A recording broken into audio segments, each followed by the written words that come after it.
Welcome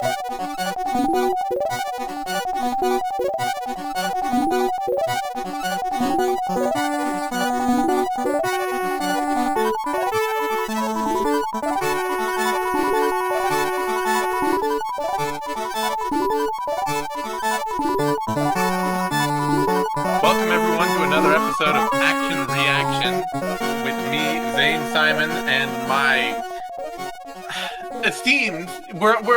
We're doing a kinder, friendlier show these days. My esteemed co-host Troy O'Diamond's here to talk about our favorite action movies.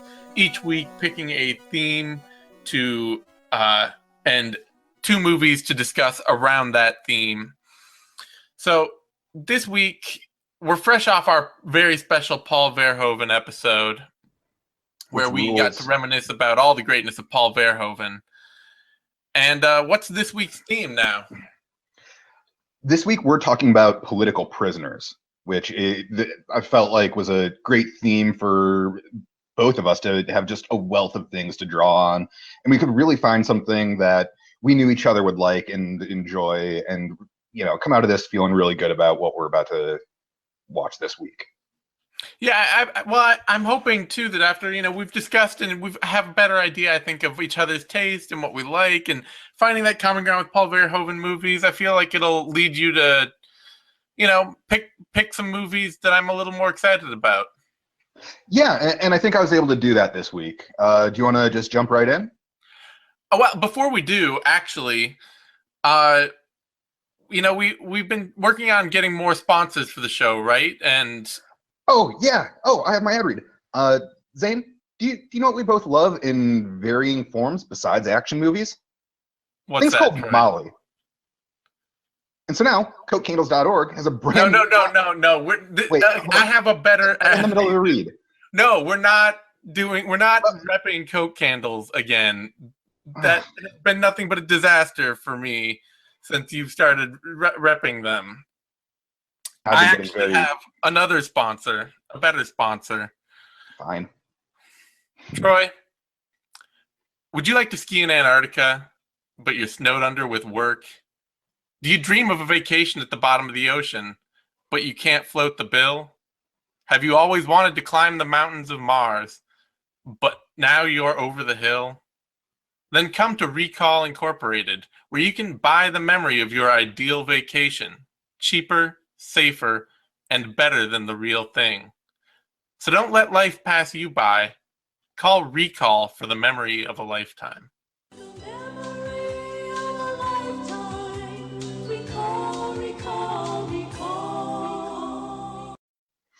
So you know what, Zane? You mentioned a lot of interesting there, including, again, ski slopes, which is part of the Coke Candles pitch. No CokeCandles.org. Tourism package. I just want to understand what we can offer our listeners out of this recall. Well, I mean, we're living in an age of increased virtual reality. And so I feel like, not everybody has the money to travel the world. And certainly people can't live at the bottom of the ocean. So I feel like this is a real opportunity for you to play out a lot of your fantasies that hopefully aren't entirely built around drugs and sex. I was going to say, I really want to discover what Martian drugs and genitals are like. I bet they're nothing like ours. It'll be fascinating. Yeah, that's. I fear your id is the logical conclusion, but they're giving it a shot. So I feel like Recall. I've tried it, and I wanted to be a sexy super spy with a beautiful woman on my arm, and I'm pretty sure that I was. It was either virtual reality or I killed a lot of people. Oh, well, either way, congratulations, had a good trip. I definitely did. So virtual reality vacations aside, I want to know, what's your movie choice this week? Political prisoners. I need, there's so many options out there. There's things like Great Escape and oh shit, forgotten the name. Gonna have to cut this. Army of Shadows and all these cool, awesome war movies and action movies fighting behind enemy lines. What have you brought to the table? So I wanted to bring something more in line with what I understand is what you like. Where when we were talking about Verhoeven movies, I realized there's this good stretch of 90s action movies that really spoke to you. And this is actually something that we've referenced previously on the show, where I wanted to correct the record. I believe I accidentally referred to it as a bad movie, but it's fantastic. And so this week, about 1996's movie, The Rock. Oh, God damn you. What, You're I thought making you'd me like watch The Rock? It owns. It starts with fire and explosions and Ed Harris at a funeral and the chemical weapons lab heist led by Ed Harris, and the dude melts. It's awesome. Oh, okay, we were so close, and now you're throwing a Michael Bay movie at me. Bay movie. You are rapidly destroying all trust that I have in you right now. Are you not a fan of Ed Harris? Ed Harris isn't the problem. He never is. He really never is. So, all I remember, having seen The Rock many years ago, is green balls rolling on the ground. What is? Remind me of the political prisoner part of this movie that is not focused on green balls. It's really like the third character we're introduced to here. So, I mean, we get Ed Harris, we know who he is, and those green balls are the chemicals he stole from this chemical weapons lab. And his plan is to basically set up on Alcatraz with a bunch of Marines and threaten to basically launch chemical weapons at San Francisco if basically the government doesn't pay reparations to a bunch of soldiers he led in black ops in Iraq. So it's a pretty noble thing. Also, one of the Marines that he brought is Dr. Cox. I felt like I had to mention it because a lot of times we're referring to actors whose names don't immediately leap to mind by the dads they played in early 2000 sitcoms. Oh Lord! I mean, this. I feel like you've driven me straight into the teeth of the abyss here. You know, I feel like I feel this is such a low note for me. How is it a low note? It's great. I haven't even gotten to Nick Cage. Oh God, Nicolas Cage! Why do you do this to me, Nick? Because he rules. He rules so good. Oh, he like in one of his first scenes, he has to dismantle some like chemical weapon that's fucking everything. Oh man, and then he gets to go home and finds out his fiance is all sorts of preggers, which they immediately sell. She's hot, but somehow the scene is not hot at all. So you have a not hot sex scene and Nicolas Cage trying to disarm a bomb, which I mean, Nicolas Cage disarming a bomb is a better sales pitch. And so we have also, you know, the Iraqi veteran not SWAT team, but Marines on an island. Where exactly do the political prisoners come in? Are they the prisoners that that the Marines are taking hostage, or are there other political prisoners? The political prisoner is their only way to infiltrate Alcatraz. So they need somebody with firsthand experience of the tunnels and how to get into the prison without, you know, basically making Ed Harris launch weapons at a major populous area. And the only man alive who can do that, the warden's dead.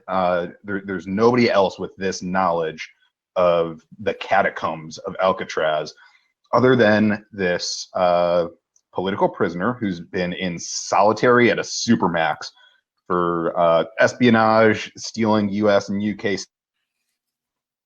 states. He escaped Alcatraz in the 60s. I thought nobody had escaped from Alcatraz other than other than oh god, my brain is fucking failing me today. Yeah, you're not doing great. Are you all right, man? Other than Clint Eastwood, I thought nobody had escaped from Alcatraz. This whole rock thing is really throwing me off. What? Okay, so there is one other person, or I guess this in argument to escape from Alcatraz is Sean Connery. Sean, this see, this combination of Sean Connery and Nicolas Cage, it's magical. It really works. It's a little too. It feels like the combination of Nicolas Cage and John Travolta, which I know you're also going to say really works. I mean, yeah. They're just actors who make so many bad decisions. You're going to try and sell me on this and at least go to like Lord of War and say Nick Cage and Jared Leto.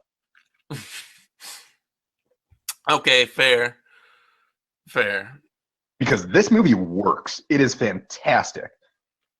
And I mean, even before they're really, working together, they're trying to figure out a way to convince him to help. This is a guy that they've kept in solitary for decades. And he escapes, and it's fantastic. And he starts a bitchin' car chase. In the 90s era Hummer, and then like it's in San Francisco, so there's some trolleys, and Nick Cage steals some dude's Lambo and also a dirt bike from a kid, and it is dope as hell. Oh my god, Connery's running everything over so that the cops can't chase him because he's in a Hummer, because it's the 90s. Why not? And since it's the 90s, there's not a bunch of CGI, so it's like a bunch of practical effects. Hummer just flying through a semi-truck full of like water bottles, like the water cooler bottles, and they're just scattered through the streets. It's great. It's fantastic. It is pure Michael Bayhem. Oh God, no! Don't coin Michael Bayhem. It is Michael Bayhem. I love it. And you know what? Michael Bay has never met a car that he didn't want to launch into the goddamn air, and he does it all over this scene. I gotta say, the combination of a Humvee and plastic water bottles in San Francisco is so, like, it's a very 90s look. Like, I don't even think you're allowed to own a water bottle a plastic water bottle in San Francisco anymore. Yeah, okay. Well, I'm not going to say this movie is anything shy of fantastic, but it is not particularly subtle, if being honest. Okay, even in my wildest dreams, even when we were even assuming that you had evolved and that you were a better, kinder, gentler, less terrible person, which is obviously all not true, I had never thought that you would be subtle or that you would choose anything subtle. So that bridge remains unburned or pre-burned, however you want to look at it. Either way, I'm not holding that against you yet.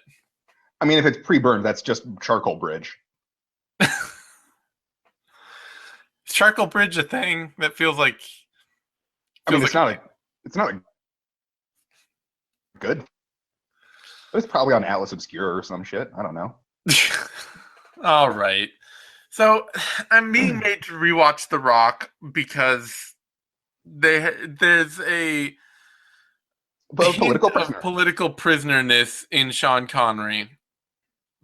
Well, it influences a lot of his decision making through the movie, whether he's actually going to be granted clemency, if he's being fooled by this guy who he doesn't necessarily trust. And despite all that, he is still a very heroic figure and gets Nick Cage, this team of Marines or SEALs. I don't know if that's the same thing or different, but they refer to him as both. And he gets them onto Alcatraz and opens the door into The Rock. It's great, and my Sean Connery voice is terrible. How 90s is it that they could have a white British dude as a political prisoner still in a movie? Like, any modern American movie about American political prisoners is going to be exclusively Islamic jihadist extremists at this point. I got to think. Yeah, I would say so. That sounds right. So it's really dating itself on the front of like we've got this scary terrorist and it's Sean Connery. Well, yeah, it's I hadn't put that together yet, but yeah, having your main bad guy be somebody who served in the Iraq War, the first one, and also not having your bad guy be wearing a turban, it's an interesting relic of the time. It is. It's at least in that way, you know, it's almost like you're pulling an old movie out of the hat for you. That's why I thought you would like this. This is like the oldest movie I've ever seen. Oh God, that feels way too honest. I can't bear it, man. So, you want to hear some more about this movie? It's really fun. It's great. They're getting into like the actual buildings of Alcatraz. I didn't say Ed Harris is too smart. Ed Harris has traps all over the place. They know where they're coming up. And there's this great scene of, it's not monologue, but Ed Harris and then this unnamed fucking patrol commander guy just yelling at each other. Oh, it's fantastic. Ed Harris yelling. You're going to like it. Oh, my soul is suffering even now at the thought of spending my time on the Rock again. Well, I feel like that's kind of what they're going for, is reminding people of the cruelty of mass incarceration or just solitary confinement. I really don't think that is what they're going. I don't think Michael Bay has ever gone that deep into one of his movies. I don't know. Maybe I'm looking a little too far into it. I'll give you that. You may be anything deeper than the surface is probably a little too deep. I don't know. There's a lot of good stuff in this. Like, okay, so now Nick Cage and Shawnee Connors are alone. There's nobody. Dr. Cox throws a bomb at him. Are you following? Yeah, no, I'm following. I thought, are you done? I thought that you had a whole scene of like you were gonna tell me. No, he throws a bomb at him and they get away. Okay. And it sets up this really interesting dynamic of, Sean Connery doesn't want to, leave everybody to die, but he also doesn't want to deal with all these mercenaries who can clearly fuck just about anybody up. But somehow they decide that, yeah, they're still going to work together. This aggrieved nerd and this aggro spy are like, yeah, no, we're going to do this. Or Sean Connery says they will. Nick Cage says, Connery says, losers always whine about their best. Winners go home and fuck the prom queen. God damn it. Oh, I don't want to give you too many one-liners from this movie because there's a lot of good ones. That line is so bad. I think it gave me diabetes. I'm diabetic now after hearing that terrible line. Okay, so true or false? Nicolas Cage's response to that is telling Sean Connery that his fiance was the prom queen. I don't remember. Is it? It must be true. It's true. Oh. Oh my god, it's fantastic. And then they just go into doing some more fun shooty parts. So I gotta ask then, as a message overall, how does this movie make you feel about political prisoners? I feel like lifetime sentences are a bit much. And prisoners still have a lot to offer society even after they've been put away. And I think maybe rehabilitation might be a better move than just trying to throw away the key on Sean Connery. So the message of The Rock is essentially restorative justice is better than punitive justice. Yeah, I would say that that's a consistent theme that Michael Bay is very clearly making with this movie. I cannot see the idea. I really doubt that they tell Ed Harris that he has to like go clean up the mess he made and go interact with the community some more rather than just killing him outright.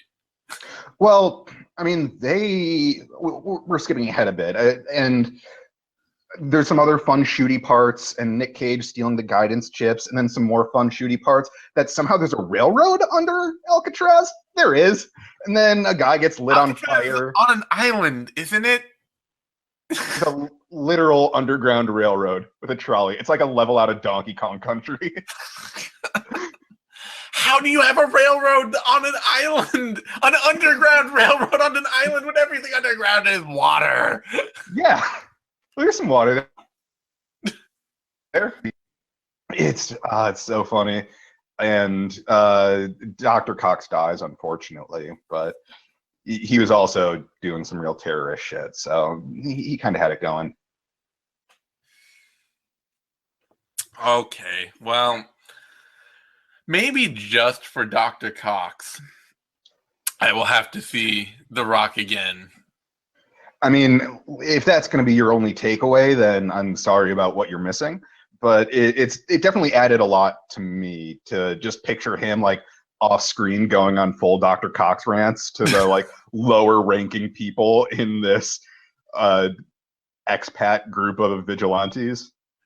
That's right. All the outtakes of that movie were actual footage from Scrubs. Other people by girls' names the whole time in the middle of a rant about why they're useless. Oh, Lord. So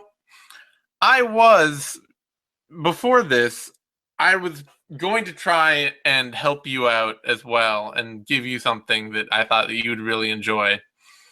Real quick, there is one final thing I want to touch on for this because it relates to a previous episode where we talked about how White House Down stole their ending shot from this, with the girl waving their flag versus Nick Cage with flares.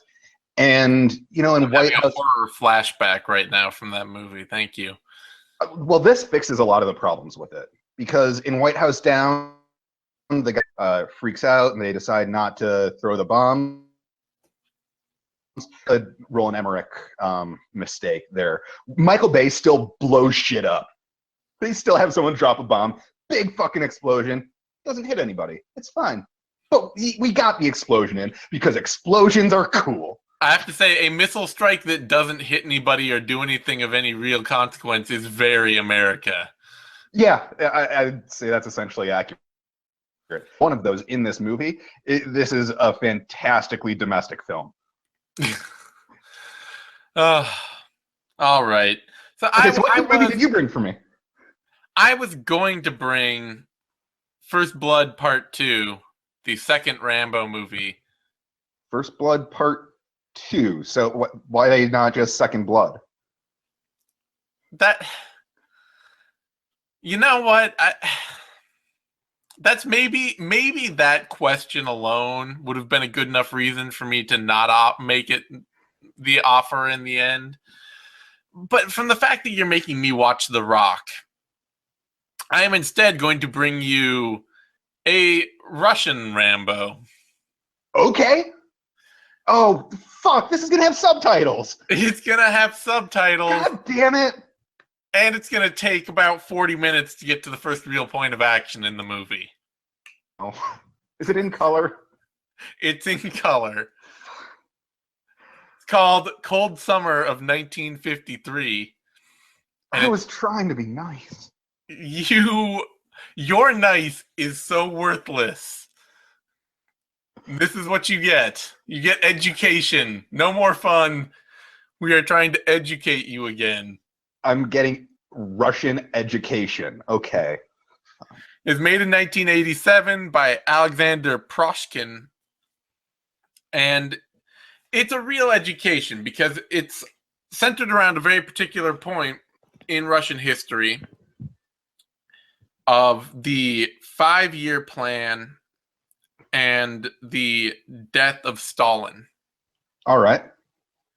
And the 5-year plan was this big, development plan for Russia. It was something, after World War II, as sort of a recovery with a list of economic goals and different things to help drive the country forward. Oh, whoops, I'm wrong. It was from 1928 to 1932. So I'll Didn't they have a couple 5-year whatever. plans? They've had a lot. Russia has a lot of plans, so not They after. all last exactly 5 years. Yeah, exactly 5 years. Not after World War II. Before World War II, do not trust my interpretation of history at all. It's terrible. Most of it comes through movies. But so What other way is there to learn? indeed. So a lot of this movie is about a sort of reaction to Russian policies and like Stalin era Russia and the attempts to recover from Stalinist Russia.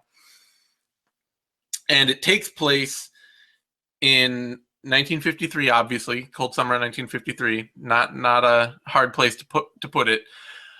In the middle of fucking nowhere in some tiny Russian village. And it's about these two dudes who have been forced into exile as political prisoners, living in this village just as kind of bums. Like they have to do whatever odd jobs are around and help people out, and try to live, just try to carve out a living in this tiny village in nowhere where they've been sent by the government to pay for their crimes. Okay, so these are people who at one point had to jump off trains to take shits and then jump back on. Exactly. These are the dudes that they were talking about in Lehen. Okay. And their names are Chaff and Spade, or in fact, Sergei Basarin and Nikolai Starobogatov. Sergei and Nikolai, but they're called Chaff and Spade. Okay. And Chaff is this really useless kind of quiet dude who doesn't do anything and my movie isn't subtle? What? We're saying my movie isn't subtle when they named that sort of guy Chaff? Yeah, well, it was a nickname. It's a nickname. Yeah, pretty on the nose. He doesn't do any. He refuses to do any work or help anyone, and everybody kind of hates him and treats him like crap. And the other guy, Spade, is pretty helpful and outgoing, and all this stuff. And they're, some of the early part of the movie is them just kind of hanging out, doing odd jobs, interacting with people, slowly building tension. You also see like the local police officer. There's like one for the whole district, comes into town to talk to people, and when he comes, he brings word that after Stalin's death, the new leader, a guy called Beria, has declared a general amnesty. And this is a thing that actually happened after Stalin died, where they decided to declare amnesty of all non-political prisoners. Like, all of them. Getting let out? Yeah, they emptied the prisons of everybody. Cool. And so the country was suddenly covered with like horrible, awful criminals who had no place to go and no support, and were many of them awful, horrible criminals. Okay, I can't imagine what would happen if you released a bunch of people who just weren't necessarily healthy or stable or prepared to integrate with normal life. I'm glad that there has never been any sort of system like that happened in the United States. Yeah, I mean, as much as Michael Bay may be bidding for restorative justice, and I am as well, you'd have to ease into it. You don't just want to be like, okay, go back to your community tomorrow. Yeah, or I mean, you definitely wouldn't want to just be like, oh yeah, no, we don't do mental health treatment anymore. Yeah. All of you go out and be homeless. That's I don't want to go off on a fuck Reagan thing again, but yeah, no, we're not doing that again. We're but not doing CokeCandles.org. We're not doing Reagan as best we can. But so these, this small village with these couple of guys, suddenly these six cons show up. And even though they've been declared amnesty, they are still on the lam because local police are basically just treating like they're just hunting these people down and killing them because Okay. they don't want them around, and like, you know, they don't need the trouble of a bunch of escaped murder or of released murderers and rapists and whatever. Right. And so they're on the run, and they show up in this little village in the middle of nowhere with these two political prisoners, and they're trying to get a boat out of this village. It's on right on the ocean. It's a fishing village, and they take advantage of a mildly corrupt local warehouse shopkeeper Please to. tell me this goes where I think it's going, and it is drunken Russian dock workers boxing in a warehouse. I wish, but no. It Damn goes it! somewhere just as good, which is that they take over the town and they take all the guns and they hold everybody hostage. And the only two people that manage to escape are these two political prisoners. And it turns out that the really quiet guy who refuses to do any work is basically a former Navy SEAL. Okay. Like he was a recon expert in the Russian military, and his whole battalion got captured, and he escaped. And when he returned to his home front, they treated him as a deserter and a traitor, and they threw him in prison because that's the kind of thing they did. Yeah, it sounds like he was a coward. And that, I mean, you're speaking for the Russian justice system here. I guess that is one way to look at it. Somebody escaping from horrible persecution under the Nazis. This is World War II they were fighting in. Right. Yeah. So you're saying that the guy who escapes from Nazi death is a coward? And Yeah. Look, I'm saying he ran.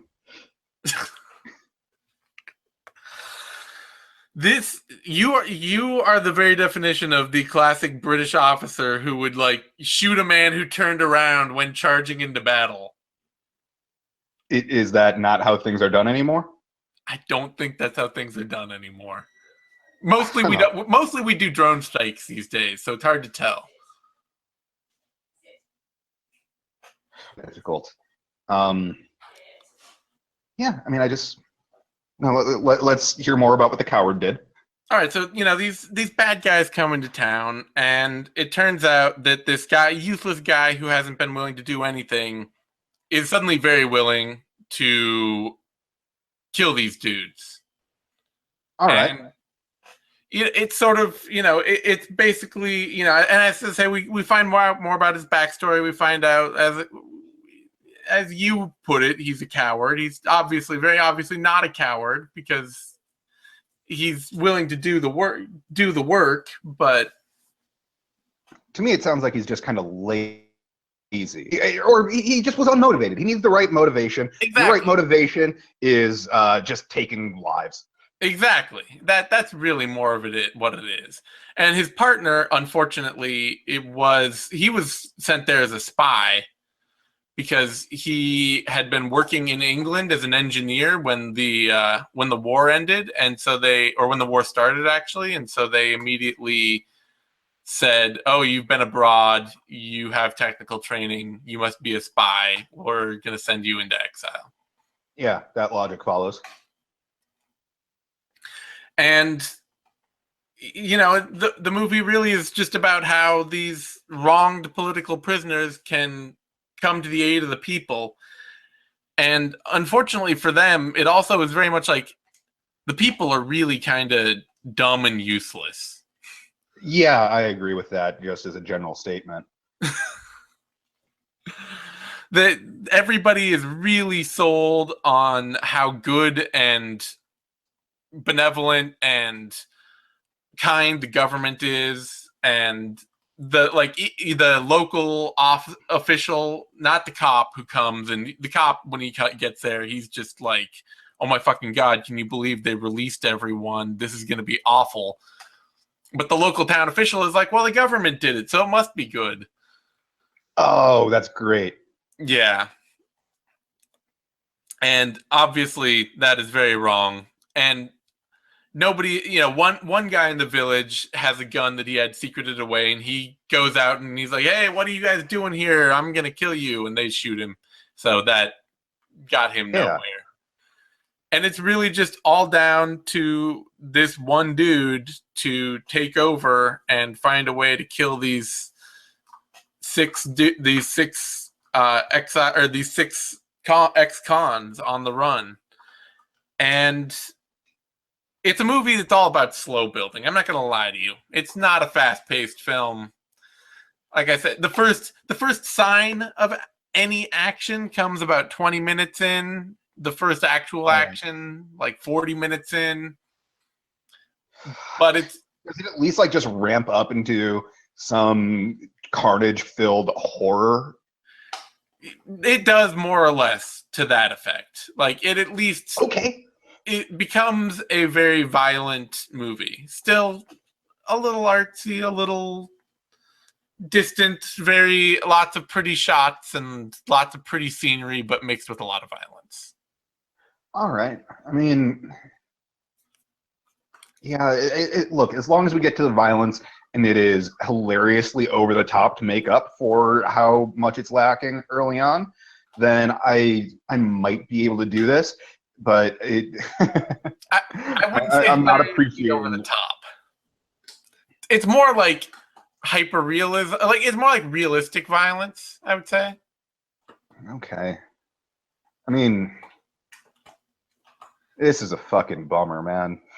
Well, you're making me watch The Rock, so I thought you would like that. I feel I will enjoy it as much as you enjoy Cold Summer of 1953. You really think it's a movie? I think it'll be educational. It'll teach you about history. It'll teach you about I think it's a really good learning experience about political prisoners. It's educational to learn about the kinds of ways people become political prisoners and this time in the history of another country, and how people can be wronged and still find redemption even in that horrible situation. Yeah, that's kind of the same thing as my movie. They were even both spies from the UK. It's true.